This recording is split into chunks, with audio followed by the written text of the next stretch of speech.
Salut tout le monde, c'est Alan Nobal aka Alan Motivation et on se retrouve pour un nouvel épisode du podcast Motivation.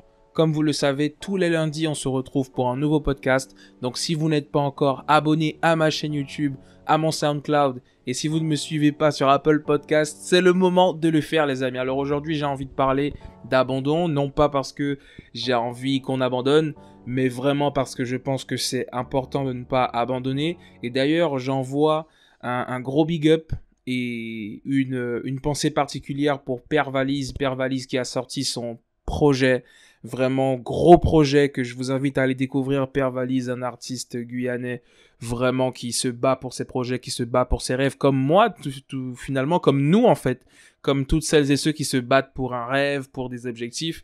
Et bien voilà, il a sorti son nouveau projet et du coup ça revient un peu au sujet du jour. Finalement, l'abandon, ça tombe bien puisque le sujet en réalité c'est vraiment le sujet c'est qu'est-ce qui se passerait si tu n'abandonnes pas en fait.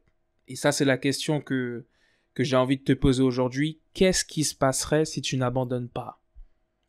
Et tu sais, la réponse que je trouve à cette question-là, c'est, eh bien, le seul moyen de savoir pour moi ce qui se passerait si je n'abandonne pas, c'est de ne pas abandonner. Tu vois? Et là, par exemple, Père Valise, ça faisait un moment qu'il voulait justement aboutir sur ce projet. Il l'avait commencé, ça a pris 2 ans et il est allé au bout. Et franchement, c'est magnifique de voir qu'il a pu terminer, qu'il l'a fait. Et ça, c'est beau, quoi. C'est beau. Et finalement, quand on n'abandonne pas, peu importe le temps que ça peut prendre, et bien finalement, ça donne des choses extraordinaires. Et ça, c'est un exemple vraiment magnifique. Donc, encore une fois, allez découvrir son projet composé de 14 morceaux sur sa chaîne YouTube, Père Valise.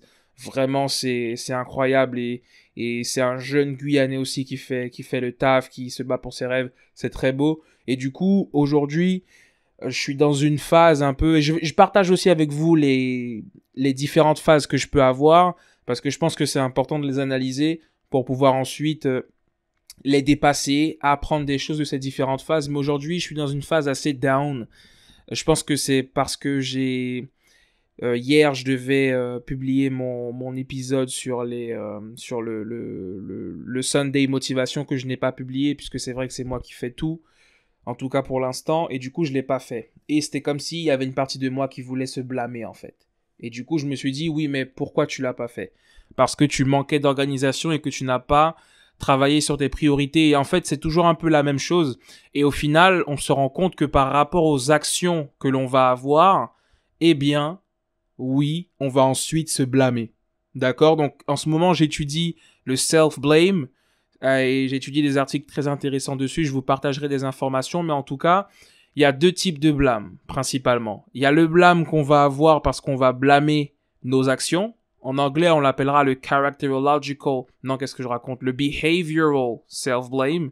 Le fait de se blâmer, mais de blâmer surtout les actions qu'on a pu avoir.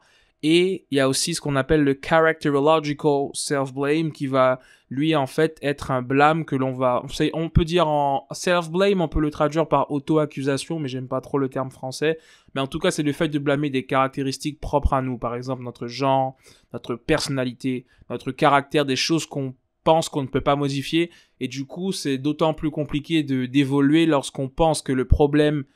Et ben justement, le problème, c'est quelque chose qui est propre à nous. C'est très difficile de gérer ça et ça peut aboutir à de la dépression. Donc ça, c'est très intéressant. Je vous en dirai plus quand j'aurai davantage approfondi le sujet. Mais en tout cas, voilà, la vérité, c'est qu'effectivement, tout ne se passe pas comme on le veut. Ça, c'est vrai. Mais il faut savoir comment rebondir et il faut comprendre pourquoi. Et hier, c'était clairement par rapport à un manque de priorité, par rapport à un manque d'organisation. Et c'est une quête continue, en fait. C'est une quête continue pour finalement toujours réajuster, toujours apprendre de ses erreurs et toujours essayer de faire mieux que la veille. Et au final, je me dis, bon, là, j'ai une baisse de régime. Est-ce que je ressens comme une envie d'abandonner, mais je me dis non. Pourquoi? Parce que les amis, dans ces moments-là, c'est décisif. Et ça, c'est ce que j'ai compris.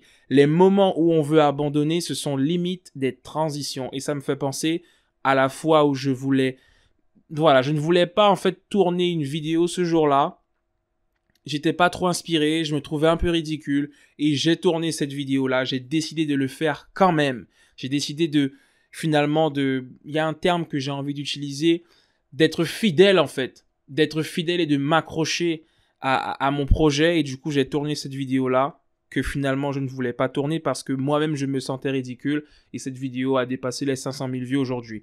Donc, c'est pour vous montrer que on peut être vraiment surpris et qu'il ne faut pas abandonner. C'est ce que je pense. Vous allez voir en fonction de votre propre réalité parce que, en fait, je pense que parfois, tout dépend en fait. C'est-à-dire que en fonction de ce que l'on fait, il se pourrait qu'effectivement ça ne soit plus en cohérence avec qui nous sommes. Et dans ces cas-là, je dirais pas que c'est de l'abandon à proprement parler, mais je dirais surtout que c'est une réorientation pour aller davantage vers ce qui nous correspond. Donc voilà, dans ce cas-là, effectivement, je pense qu'il faut savoir se réorienter. C'est pour ça que je parle pas trop d'abandon. Mais en tout cas, les amis, je m'accroche. J'ai décidé de m'accrocher et il faut se demander pourquoi en fait. Quand vous ressentez vraiment que vous avez envie d'abandonner, faut vous dire que c'est un moment décisif parce que souvent c'est plus parce qu'on a, je dirais déjà le self-blame, l'auto-accusation, mais c'est aussi parce qu'on a une baisse de régime et du coup on a tendance à avoir aussi une variation émotionnelle. Ça veut dire qu'on peut passer de la joie à la peine, à la remise en question, au doute. Et c'est dans ces moments-là où il faut faire attention parce que la réalité, c'est que souvent, on veut continuer à faire ce qu'on veut faire, mais on se rend compte qu'on a des moments de baisse de régime et il faut faire attention avec ça. Donc, se demander pourquoi, en fait. Et c'est ce que j'ai compris. Ok, Alan, pourquoi tu ressens cette baisse de régime aujourd'hui? C'est surtout parce que tu n'as pas pu faire ce que tu devais faire ce week-end. Et pourquoi tu n'as pas pu le faire? Parce que tu n'étais pas organisé et parce que tu n'as pas su gérer le sens de tes priorités. Donc, je sais qu'il faut que je travaille à ce niveau-là. Et il faut s'accrocher, en fait, les amis. Quand vous savez qu'il y a quelque chose qui est dans vos tripes, il faut s'accrocher. Ok, donc pose-toi vraiment ces questions. Je pense que c'est très important. Il faut toujours te demander pourquoi. Comme un enfant qui te dirait pourquoi et qui arrêterait pas de te poser des questions pourquoi. Parce que plus tu te demandes pourquoi tu devrais continuer, plus tu te poses ces questions, plus justement tu vas réussir à aller au fond de toi et à trouver des réponses profondes, tu vois. Et je sais qu'aujourd'hui, je ne veux pas abandonner. Je ne peux pas abandonner. Je sais que ces moments-là, et à force de les avoir expérimentés, puisque si tu y réfléchis bien, et au final, c'est quand la dernière fois que tu as eu envie d'abandonner? Tu vois? Et quand on y réfléchit bien, on se rend compte que c'est un cycle. Et si c'est un cycle, ça veut dire que ça va passer. Et ça, c'est quelque chose de très important à comprendre lorsqu'on veut abandonner. C'est qu'il faut comprendre que c'est un cycle et que la plupart du temps, ça va passer. Mais ça encore, ça dépend de chacun et chacune. Mais il faut vraiment pouvoir l'analyser. C'est un peu comme tout simplement la motivation, tu vois. C'est un peu comme la motivation. T'es pas toujours motivé, mais tu sais que ton projet, tu veux quand même l'atteindre. Tu veux quand même le faire.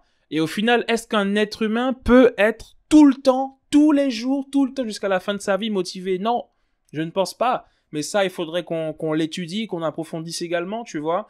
Mais il faudrait se poser cette question-là. Donc, il faudrait essayer de ne pas tant culpabiliser lorsque ça ne va pas, mais de comprendre pourquoi ça ne va pas pour pouvoir réajuster ensuite. D'accord? Donc, vraiment, accroche-toi. Accroche-toi parce que souvent, on a abandonné. Parfois, on abandonne dans des relations.